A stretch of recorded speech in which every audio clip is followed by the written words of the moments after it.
Hi everyone, thank you for joining me. This is Connie. I want to welcome everyone to my channel. If you're new, I want to thank you for joining me, and for all my longtime subscribers, welcome back. I had a request from one of my viewers to share with you how I put together a Christmas tag using the Rustic Bear Christmas from Little Scraps of Heaven Designs. And I don't have the tag out right now. I do apologize. Should have brought that out, but I'm just going to jump right into this. First of all, I'm going to give you some information. So again, I used the Rustic Bear Christmas. That's the bear design from Little Scraps of Heaven Designs. He is cut at, when it's all grouped together, as if you have it together on screen, it's the width is 3.078. The height is 4.816. I will try to remember to put this in the description box. I'll give you the tag number if I can remember at the end, or I'll put it in the description box. I also have, this is just part of it, the bow. It is the 3D bow from Little Scraps of Heaven Designs that we'll be using. That is cut, there's two bows, excuse me. There's a wider one, and then this is the bow part is narrower, and I'm using the narrower one. So when these three pieces, excuse my reach here, get a hold of it. When the three pieces are put together, when they're grouped, they will be a total of 3.09 wide and 0.84 high. And I think they go together. I probably had them on top of each other. I don't know. However you do it, you group it, you can ungroup it and just make sure that this is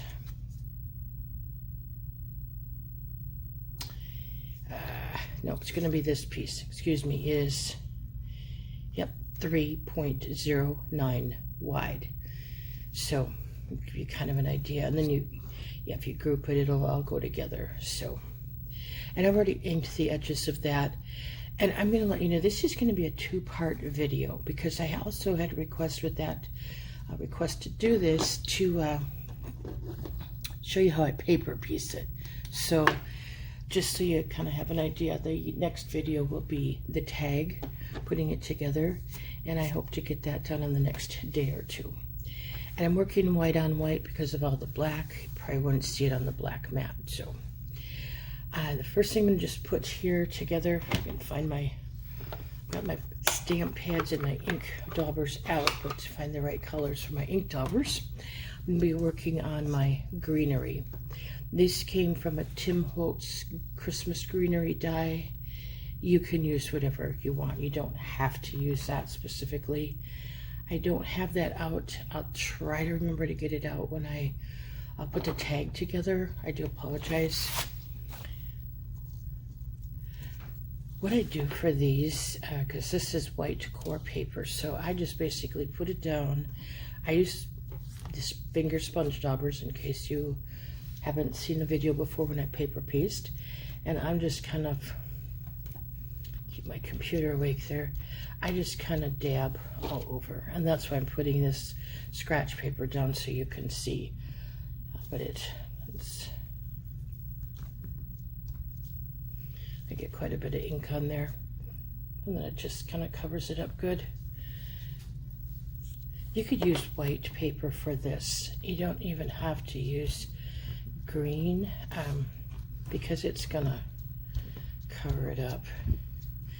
Now, because I'm doing it this way, this takes a little bit to dry sometimes, so be careful how much you touch it if you don't want ink all over your fingers.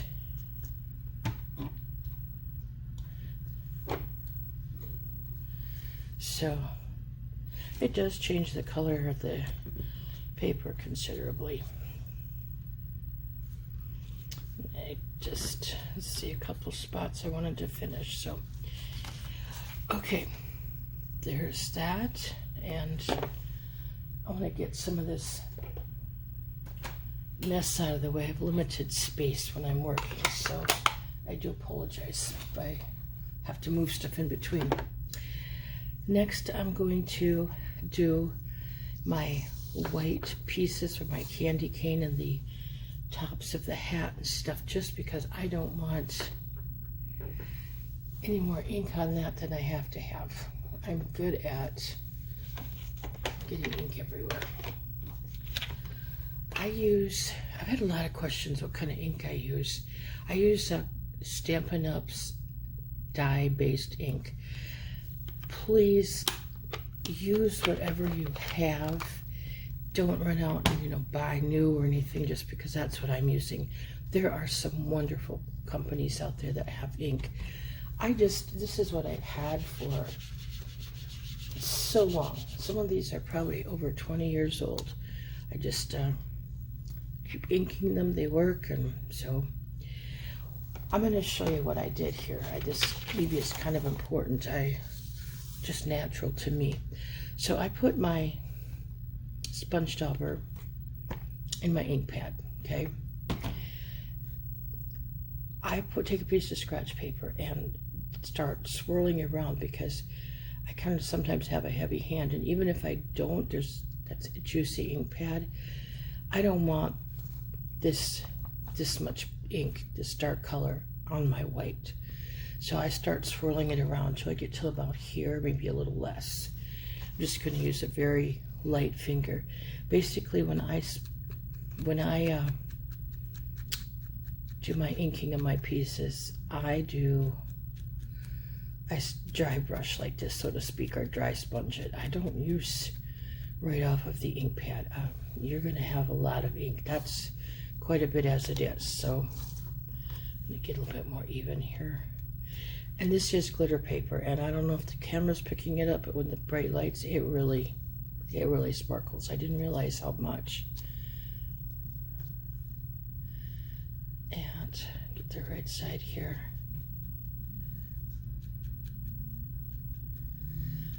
I realize this is really close up, but I wanted you to be able to see the pieces and how I'm doing it, so hopefully you get an idea.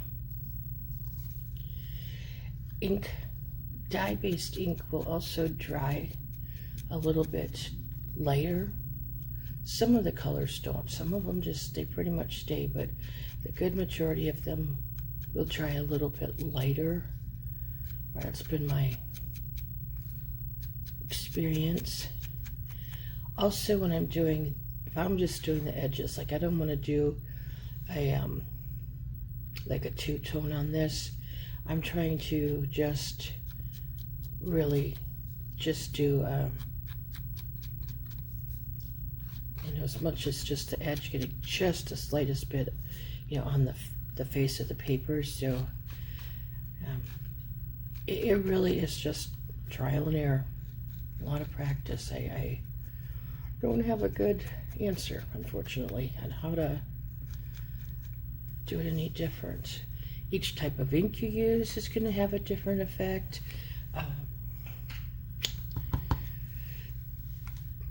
Whatever you use to ink your pieces will also make a difference. So if you're using, for example, what I want to say, Tim Holtz has the round applicators. You can get bigger sponge daubers. It all makes a difference. Now, I'm using the only pigment ink. I don't know if it'll show this as pigment ink, is my white. I want to bring that up to you because this dries much slower.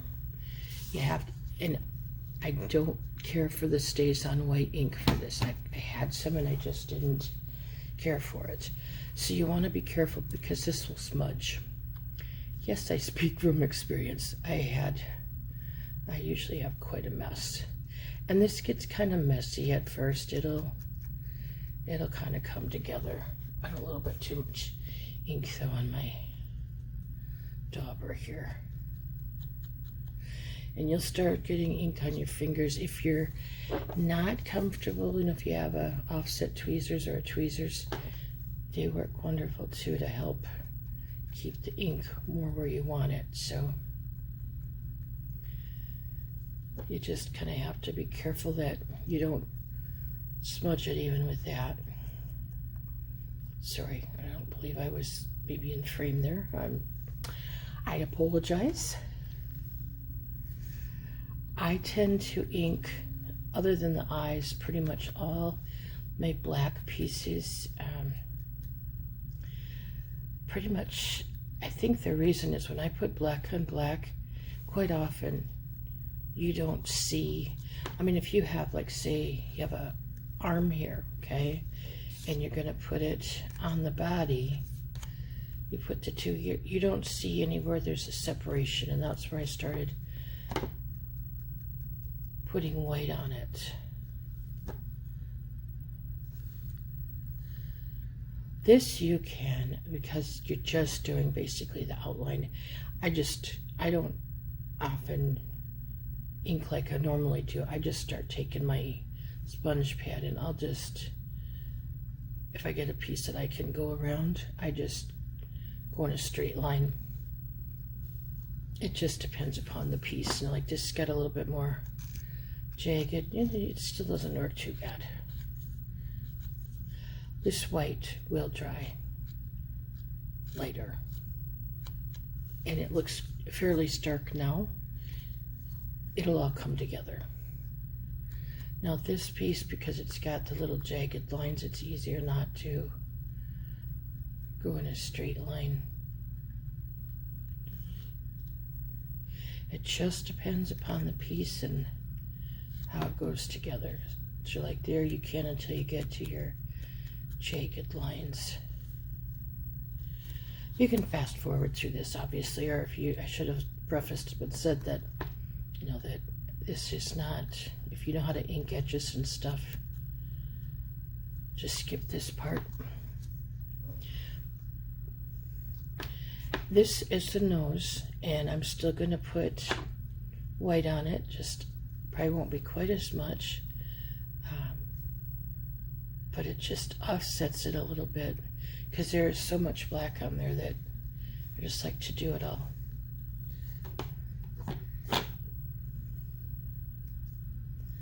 And these are his little ears.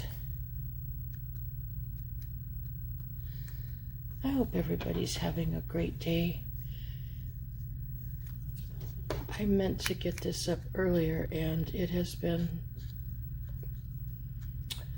I don't know, incredibly busy. I've had a lot of appointments, so I do apologize. I had to get some cards out, and I'm about, I've made a lot of cards recently, so it's time to do something else. I want to make some, shall we say, care packages, gift packages for Christmas. I don't know, lots of different things I want to work on. I just had about a week that I did very little crafting, and I just got to get back into it. I should apologize for my voice. It's really cracky today. I'm sorry. Couple of allergies. Okay, I'm going to go on to the brown of the bear, which there's very little of. It's basically his face and ears. This is, I have a lot of people ask still what colors and stuff I use. This is, I believe it's creamy caramel from American Crafts. I love that color for bears. Looking for my brown color. I do this in 2 colors.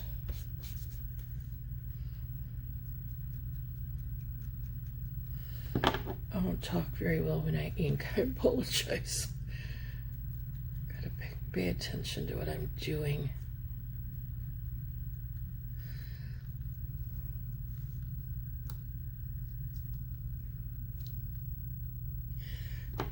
To me, the best part of paper piecing is actually this part and assembling it. I could, if someone cut for me, you know, sized everything and cut it out, I'd be good. I don't mind doing the designing in Design Space too bad. It was something it took me a while to get used to. I still have a struggle sometimes, depending upon the design, getting the right size. But it's getting easier.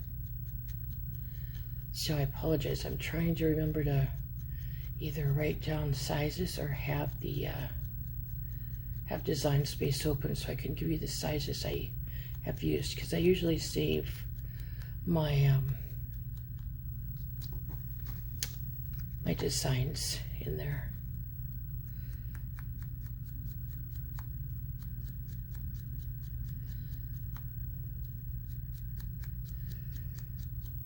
And with all of these pieces, I have not put any additional ink on my sponge dauber. If it looks like I'm repeating here, you know, it's taking a while, I prefer to do it this way. You can always add ink, but you can't take it away. I had commented that to someone, and so that's kind of the process of using a drier sponge, and for me it just works better. So now I'm going to go around the outside of the edges with a very dark brownish gray.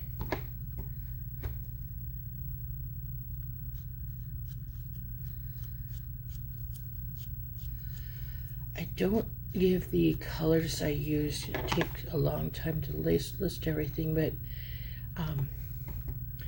partly because not everybody uses the same ink, so it'd be difficult to tell you what colors to use. If you don't have multiple colors, for example like this, if you have a brown, if you get your sponge dauber nice and inky, once you do your inside, if you want to do this outside with get it darker just to highlight it more, just get your sponge dauber nice and inky with the same color and you will have very similar results. I've done that before. If you have brown and black or one of your two colors, I have seen it done where people will do, say, brown on the bare part and probably black on the red, and then leave the white plain and the black plain. So you can do it with just a handful of colors. It's very simple. Okay, my red, I do a couple different colors here. I've kind of switched this up a little bit. I do red, like a real red from Stampin' Up. That one I will tell you is pretty much a true color. I used to use the cherry cobbler with real red or cherry cobbler and then a different color, and it just got a little bit too dark. So the other thing, if you're new, I wanted to share with you, and you can't see it on this one, let's try a black one. I put marks, either pencil or like on the dark colors white, of the backs of the pieces, simply because, well, this is a good example of why I do it always, but I don't assemble my pieces normally right away. I put them in a little baggie and cut a bunch of things and then I assemble. But I used to have a struggle putting my candy canes together. Any candy canes, not just this one. I could never get my pieces right. Well, if you don't have the fronts and backs correct, they don't go together right. So I started marking my pieces front and back, because you don't see them anyway. If for some reason you're going to see a little bit of it, I can just erase it with the pencil, or on like a dark color, I'll just put it somewhere that I know it's going to be covered up by another piece. So that has worked well for me to mark the backs, even if I am assembling it, cutting it and then assembling it. I will do that just because life is so much easier. I'm not good at playing around with what goes where. The other thing I do when I start assembling it, I make sure I have that photo in front of me of the finished product, so then I can kind of tell where pieces go also.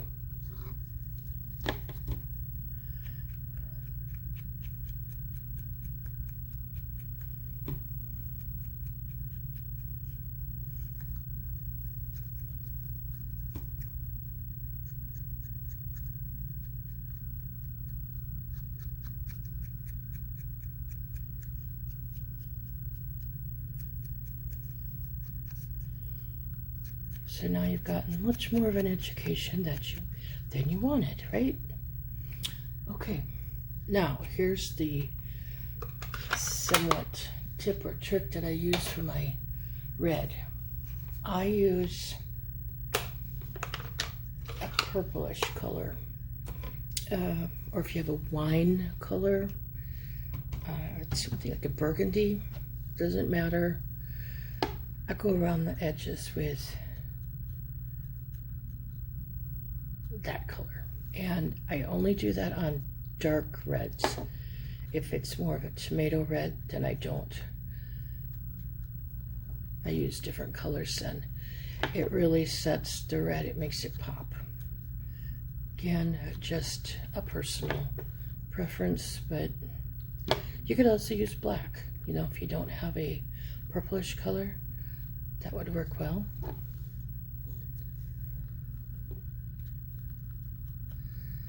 And now you see why my fingers are always full of ink.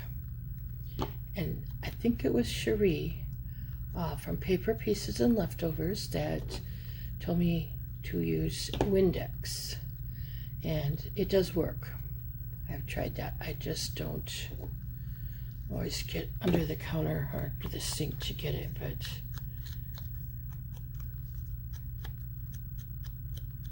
if you can handle ammonia, I can't handle bleach.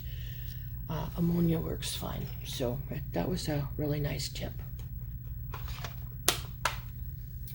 Okay, I am going to set my green pieces aside, excuse me. I will show you how I put my bow together today. I'm going to put some of the easier pieces together.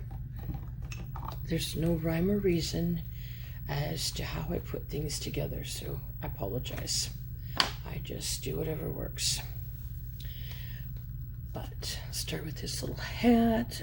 I'm only putting, oh, I'm gonna get these glasses off.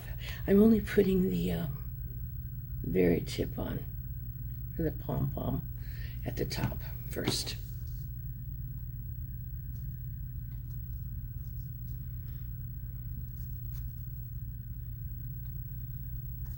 Okay, going to set that aside for now. I'm going to try working on this candy cane. And okay, I'm going to start with the tip. I know that's the rounded little piece, and that's going to go right on there. So good there. This might take a minute. I might have to be putting glasses on and off, so I'm sorry. Okay, I want to pick this up and just make sure that this is at the edge, the tip of it.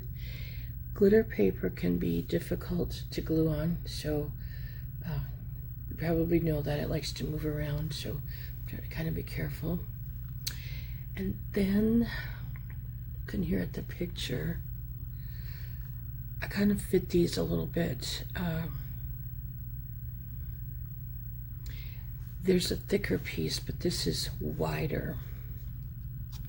So I'm going to put that on. Excuse me. And it does not go all the way to the bottom. It goes up a little bit.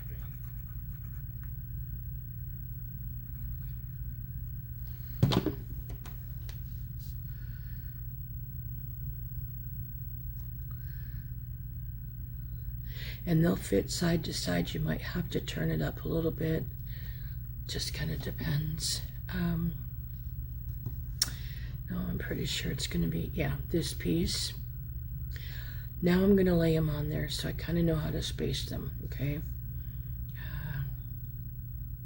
So we're going to move that up just a hair. And then I want to say it's going to be this piece. Yeah, so before I go any further, I'm going to put these pieces on now that I kind of know where they should go.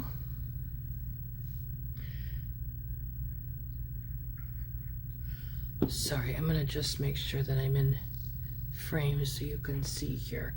Apologize. Okay, so I'm just trying to space them, yeah, somewhat evenly. I'm not good at that part, but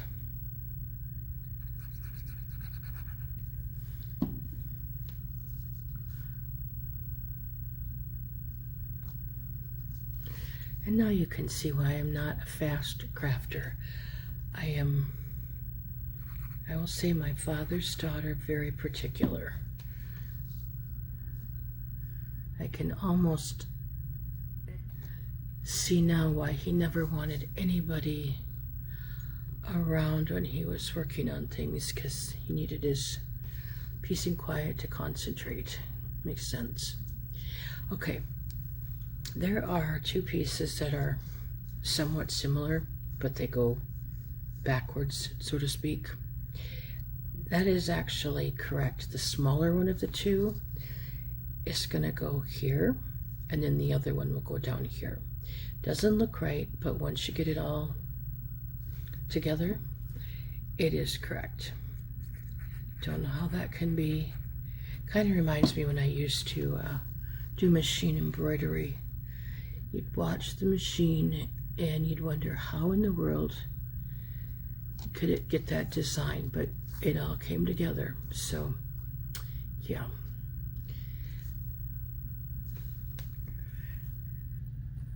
And I think it's in one of the coloring groups I'm in on Facebook.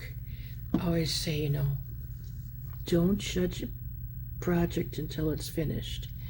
And I feel the same is true of paper piecing.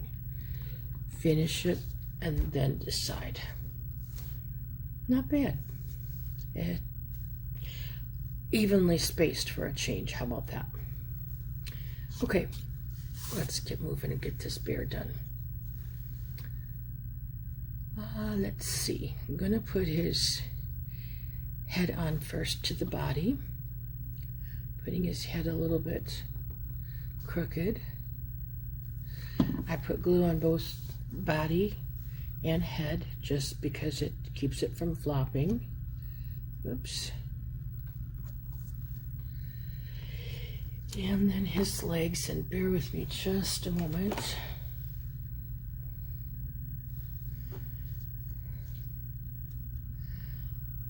Okay, yeah, his legs I put on with the wider part at the top.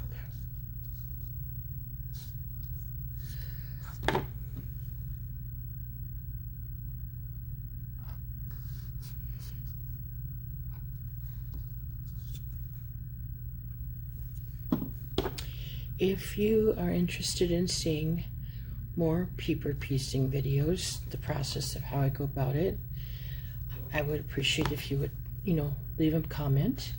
Also, if you want to see how they are inked when I'm doing it, leave a comment. Otherwise, I would just do the, process of it. So I don't want to be boring you guys with things, so that's why I say that. Okay. Now I'm going to put his paws on. And again, I put a little bit of ink on the bottom of the piece, and at the top, it just really keeps it from, as I say, flopping. I don't know if that's that's the wrong foot. Let's see. Yeah, it was. Explain in a moment. You actually want the smaller part of the curve to go to the inside, if that makes any sense. I think you'll see it when I get them both on here in a moment. a better way to explain it is the part that curves downward, you want to the middle.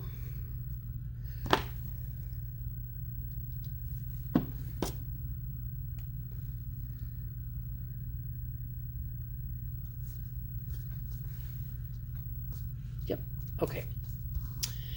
Then we've got his little ears, and I'm going to put the brown parts in first.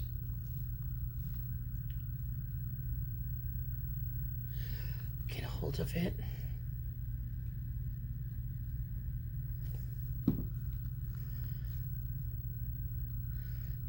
I don't put these on yet, but I want to get the pieces together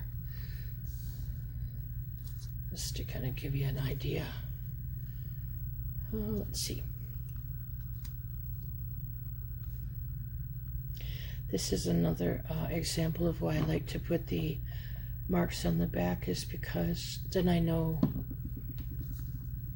I don't have to try and figure out when I'm putting, inking it and stuff, which one is which. I mean, it just, yeah, so I can figure out. Otherwise I'd have both of my ears with the pieces, with the little pieces here going the same direction. So just some ideas there to tell you. Okay, this always throws me off. This piece is actually where his eyes go, okay? So it goes, crazy as it is, it goes like this. It goes under the flat part. So I always want to put that for some reason as the mouth. Okay, gonna lay that down flat.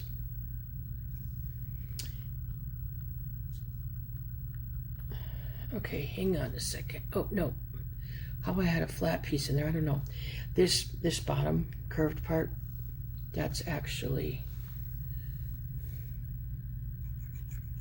the bottom, his mouth. So I'll probably get this stuck somewhere on my paper, and that's okay, it'll come up. What I do is try to center the peak of this bottom piece between there, if that makes sense. You can see that. Then you have this little, like a half circle that goes down here.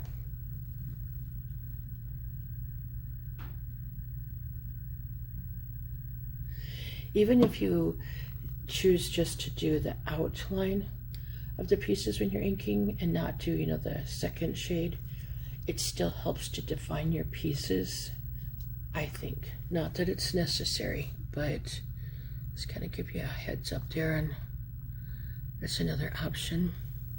These eyes are really tiny, so it's kind of difficult to get a hold of them. But I'm gonna put these on right away. Get some glue off of my tweezers. I have multiple pairs of tweezers. I just grab whichever ones come out first that I can find in my little, or my oversized coffee mug, I guess they're in.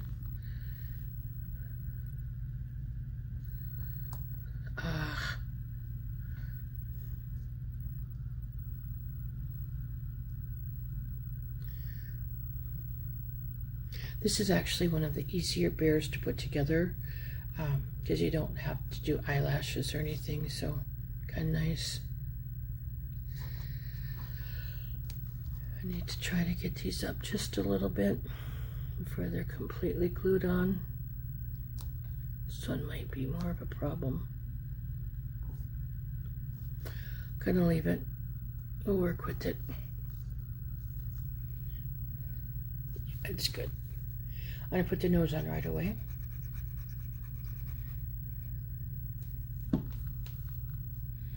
See, here you get the advantage of seeing the trials and errors of me doing it right there. Okay.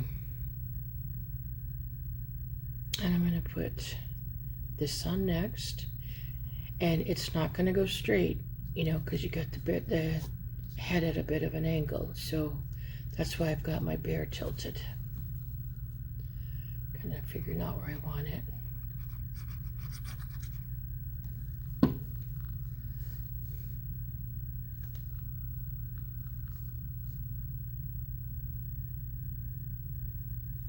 Okay,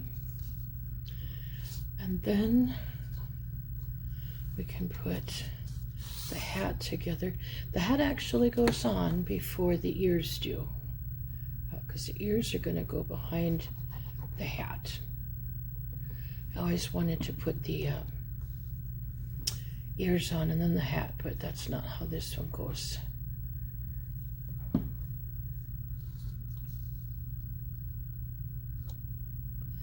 And I pretty much put that white right up to the bottom of the red. And then put it down fairly far. I just put a little bit of glue up on the top of his head, and then in here.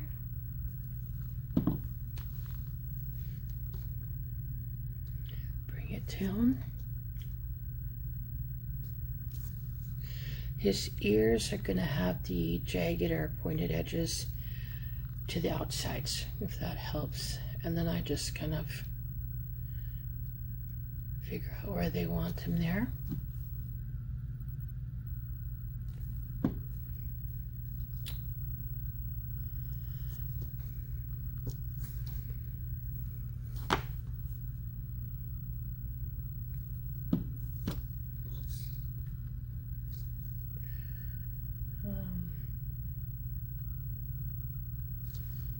This one to go up, just turn it a little bit. Didn't want it coming down so far.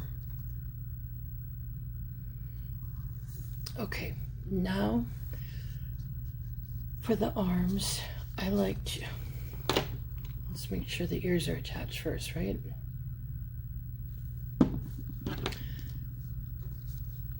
That's why it's easier for me to paper piece on my mat, because stuff doesn't stick. Wow, it's early. Stuff does not stick so bad to that as it does to paper. Okay, so before I, let's see. Yeah, before I put this on, I want to do his face a little bit, because otherwise I'm going to have chalk on my candy cane. So all I'm going to do is his cheeks right now. I get my colors. I don't have my normal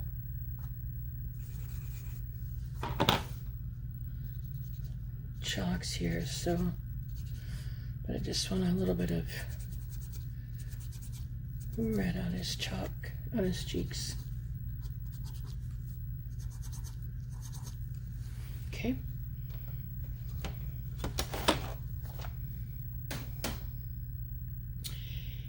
And now to place his candy cane so I can get it straight on there.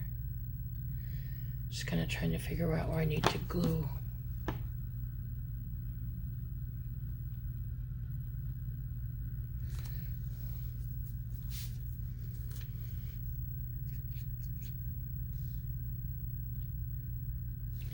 I just put glue from about there here down, and so I can kind of, and I'll put a little bit up here on the bear, and I got a tiny bit on his cheek just to kind of hold everything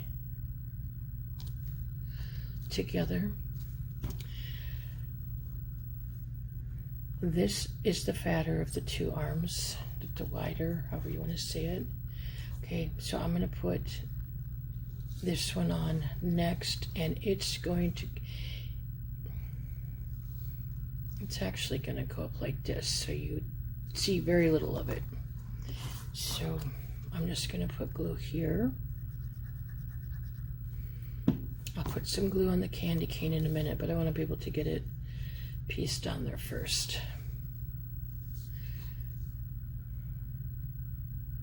You're just going to see a smidgen down there behind. So now I can come in and just bend my candy cane a bit and put some glue right back there. Just need a little sliver. And then you're going to put the paw on top. I don't put glue on the whole thing because it's not going to cover the whole, or part of it's going to be off the candy cane, so to speak. Okay? And then got my other arm. It's going to come like this, and it's just coming right off the jaw there.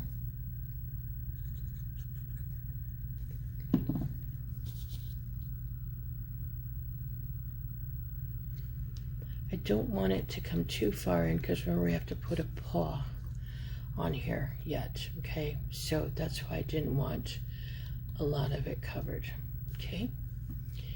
So if you're wondering, there is a method to my madness. And we'll just, excuse me, I'll still need this. Just trying to see the hole for the pen. Just going to do a little bit of detail work here. Put little dots in his eyes.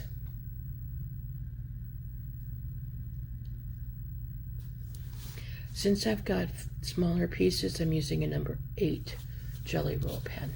If they're larger pieces, I prefer to use a 10. So if you're kind of wondering what size I'm using, I never do highlights the same twice. So if you're wondering, you're never going to be right the same. So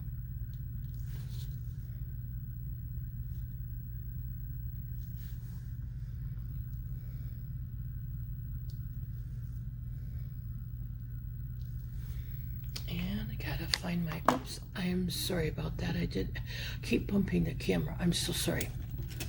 I'm looking for, this will work, a black pen. Not the one I usually use because it's getting dry, but it'll work.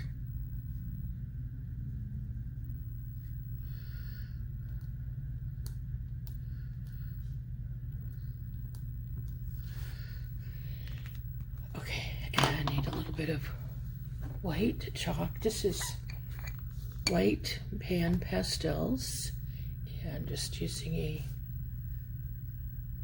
makeup brush. Now I do also on this put my chalk on, and then I just rub off a little bit because I don't want a lot of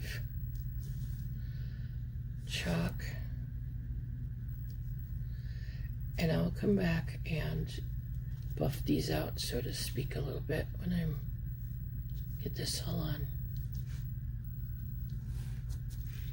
Can you hear? I just kind of,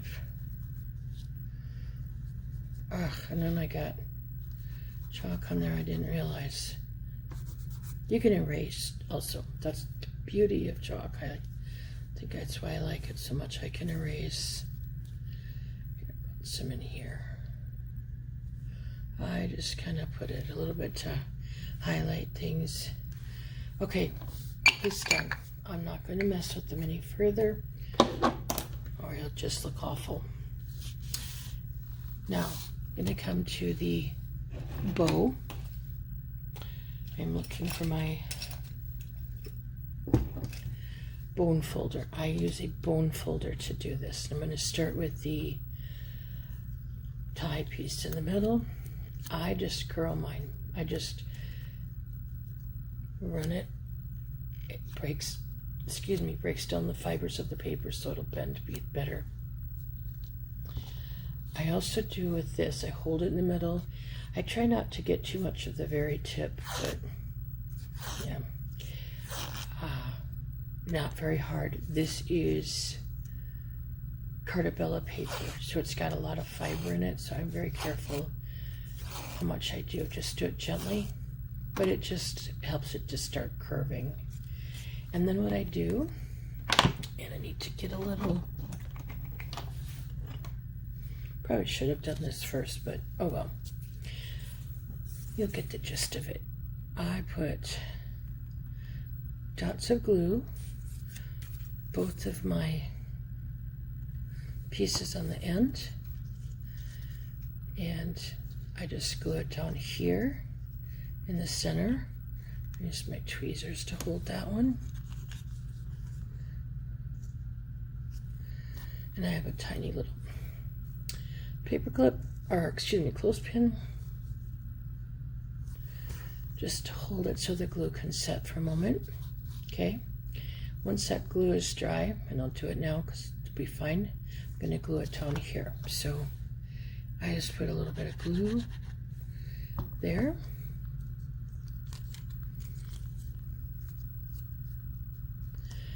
And I come back, get this picked up. I like to do the same thing again. It just holds them together for a bit so I can put the center in. Okay, and then I come in with this. I'm going to get a different tweezers or another tweezers. It's different, but so I can work with my centerpiece. And I like to put a piece of glue or a dot of glue here. And I start with just one edge.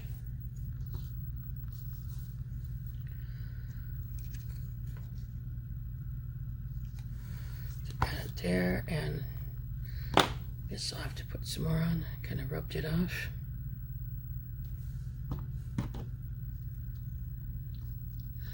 Fold that in. I'm working around my tweezers and the clothespin, so sometimes it's hard to see what I'm doing.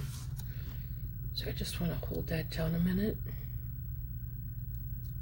Press it down good.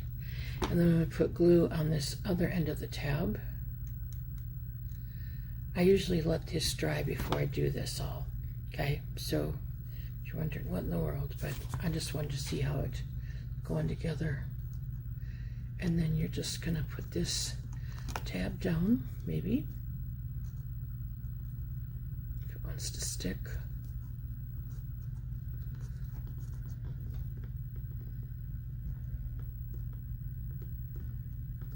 Okay. And I do put a flower in the middle, so it's okay if it's, this one's going to have to be held down better. But if it's not perfect in the middle, it gets covered up. So I never get too worried about that part. I'm going to just put that there to hold it. But there you have the start of your tag. The tag itself is from Design Space. It is the tag number. I have it here. Just bear with me a moment. Okay, it's the number for it. If you look it up, it's M as in Mary 32643. The outer tag measures 3.698 wide by 6 inches high. I did an internal offset at 3.53 inches wide, and it's the inset is 3.531 inches wide, and then it's 5.833 inches high. So that's the tag, and I'll put that information in the description box. And then I want to thank you for joining me. I will be back, like I said, in a day or two at the most, put the tag together. So have a wonderful day, everybody. Take care.